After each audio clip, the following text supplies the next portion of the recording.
자, 봐. 또 이번에는 시조지, 시조. 시조를 볼 때 얘는 이제 윤선도의 멈춰녀 이렇게 돼 있는데, 자, 보면 하늘의 꿈 하늘 이렇게 돼 있잖아. 그러면서 말하자면 하늘에 관한 꿈에 대한 노래 이렇게 생각을 해도 되는 거지, 그지?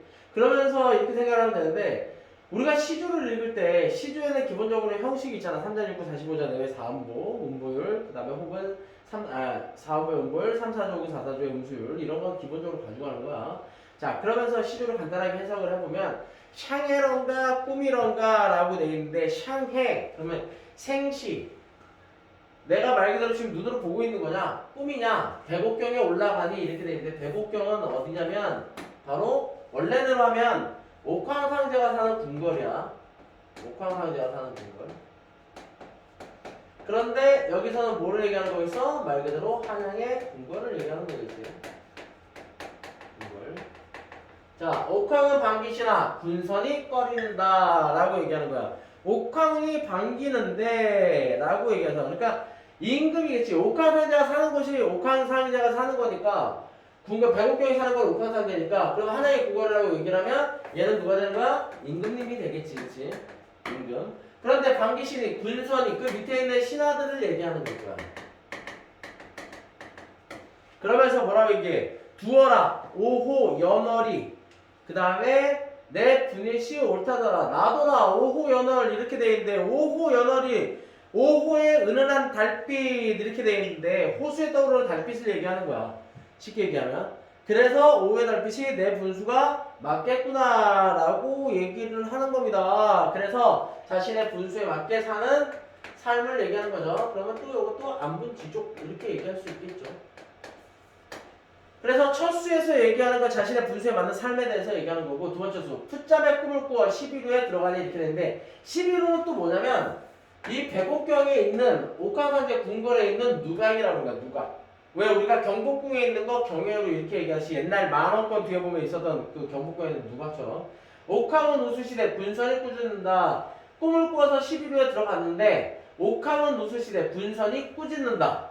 그러면 또 신하들이 뭐라고 하는 거죠. 그쵸? 자, 그러면서 어주버 백만억 창생을 어느 결에 물으리. 그래서 백만억 창생 이렇게 되는데, 모든 사람을 얘기해요. 모든 사람. 그래서 어느 결에 물으리 라고 얘기하면서 어느 결에 내가 하겠느냐 라고 얘기를 하는 거고, 자, 어느 틈에 내가 찾겠느냐 백성들을.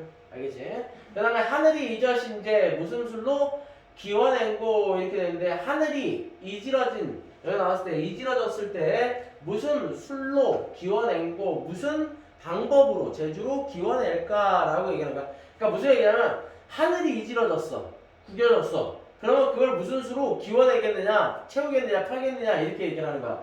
그런데 이런 시조에선 하늘이다라고 나오면 다 누구겠어? 하늘이다는. 하늘은. 응? 그렇지. 이거는 말 그대로 여기에서 하늘을 엄밀히 따지면 조정이를 얘기하는 거야. 조정을 얘기하는 거야.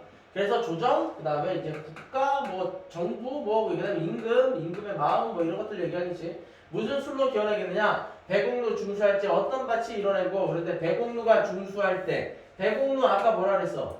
백옥루가 백옥경에 있는 누각이라 그랬지. 그러니까 이거는 뭐냐면 한양의 궁궐이지. 궁궐에 중수할 때 어떤 밭이 이렇게 돼 있는데, 공인 목수를 얘기하는 거야. 그러면 백옥루의 백옥루를 고치려 할 때, 그러면 어떤 목수가 고치겠느냐? 옥함께 살아보자 하더니 다 못하야 오는다.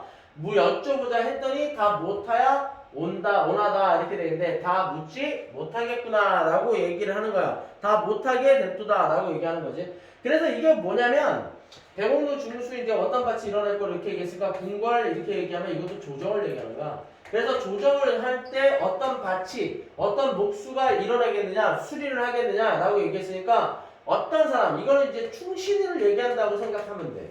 그러면서 옥감께, 임금께 직접 아래라 여쭤보려고 했더니 다 못하고 내려왔구나 라고 얘기하는 건데, 이걸 통해서 유배를 내려오게 됐다는 걸 알 수 있게 되는 거죠. 그래서 윤손도가 실제로 유배 내려올 때 쓴 시다라고 보시면 돼요. 그래서 이거 견해요 이런 것들을 얘기하는데, 그 당시 조정의 어지러움에 대해서 얘기를 하면서, 그 다음에 나 임금의 그런 그 성적을 흔들게 하는 그런 조정의 어지러운 모습들, 혼란스러운 모습들을 얘기하고 그런 것들을 하다가 자신이 유변하게 됐다라는 것들을 직접적으로 얘기하고 있는 작품이에요. 무슨 얘기인지 알겠죠? 자, 그 다음에 엄지손가락. 야, 리액션 한번 할까? 어? 아, 그 리액션은 저거잖아. 걔 누구야 그거? 저기 피치. 아 피치인가? 피치가 아니라 걔 누구지? 카톡에서 엄지손가락 하는 애? 왜 이렇게 하나 있잖아. 엄지손가락으로. 캐릭터. 이모티콘. 피치. 라이언은 아닌데 누구지? 됐어? 노란색이죠. 노란색. 자, 그 다음에 꿈으로 차사를 삼아. 자, 꿈은 꿈으로 차사인데 여기 보면 자 여기 조금만 지우고 보면 차사가 임금이 중요한 임무를 위해 파견하던 임시 벼슬 또는 그런 벼슬아치를 얘기하잖아. 그래서 꿈으로 꿈을 차사를 삼는 거야. 그러면 여기에 들어가는 표현은 뭐야? 의인법이지. 그치? 그 다음에 이 꿈은 뭐냐면 차사를 삼는 건데 꿈은 임을 만나고자 하는 소망이 담긴 매개체가 되는 거고. 그러면서 삼아 먼데님 오게 하면 그래서 화자와 임의 거리감이지. 자, 그러면서 뭐뭐 오게 하면 가정인 거고. 그러면 이렇게 해석을 하면 꿈으로 차사를 삼아 꿈을 벼슬을 줘서 사람인 것처럼 해서 벼슬을 줘서 먼데님을 오게 한다면 먼데님을 나한테 오게 한다면 비록 천리라도 순식에 오려가는 이렇게 돼 있는데 요거는 말하자면 정선의 거리가 멀리 떨어져 있는 임을 순식간에 오겠고도 할 수 있을 것 같은데 근데 그 님둔 니민이 이렇게 돼 있잖아. 그럼 이거는 여기서는 이렇게 해갖고 이런 반복을 통해서 얘기하는 건데 요거는 뭐냐면 내가 사랑하는 여기서 보면 이 임은 그 임도 내가 사랑하는 임이야. 하느님. 그런데 여기서 임둔 이민이 내가 사랑하는 이미 사랑하는 임이야. 알겠어? 그러면서 다시 그 님도 임둔 님이니 이렇게 돼 있잖아. 이것도 내가 사랑하는 님을 얘기하는 거야. 그러면 여기서 얘기하는 게 뭐냐? 그러면서 반복을 통해서 임을 여기는 님이라고 되어 있으니까 님이라고 씁시다. 원래 임이라고 씁시다. 임을 만나지 못할 것이라는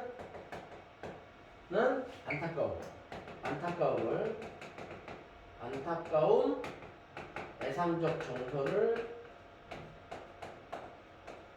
심화시킨다. 이렇게 얘기하는 거야 보통. 그래서 올동말동 하는구나 라고 얘기를 하면서 끝을 내는 겁니다. 그래서 이걸 통해서 그리운 임에 대한 그리움 이런 것들을 표현하는 시조가 바로 이 시조가 되고요. 그 다음에 위에 있었던 아까 몽초조 같은 경우에는 자기가 유별을 갔을 때 그 다음에 그 혼란스러운 상황들을 집어넣는 시조가 되는 거고요.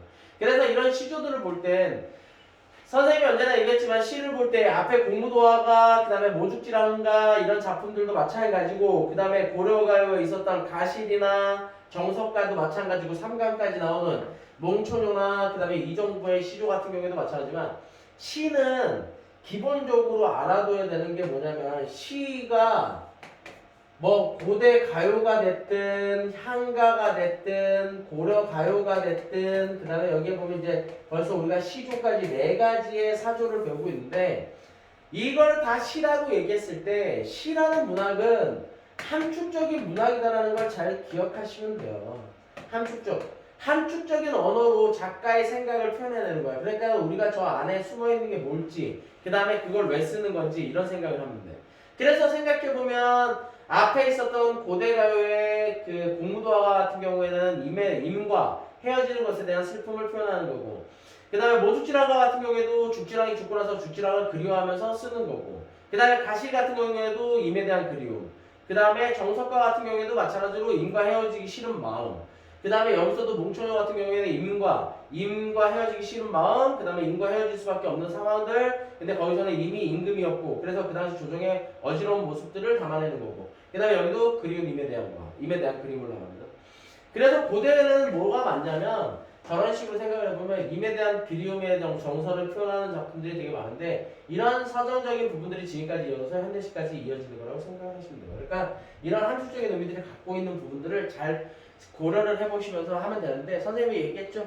시는 첫 번째 공부를 할 때 이거를 밑줄 친 걸 외우려 하지 말고 처음에는 그냥 시를 읽어보면서 시를 느끼라고 그 다음에 시를 느끼면서 시에서 이 시적 화자나 작가가 무슨 얘기를 하려고 그러는지 그걸 느끼면 된다라고 얘기를 내가 분명히 했어요. 그러니까 그 부분을 잘 기억하고 하시면 되겠어요. 알겠죠?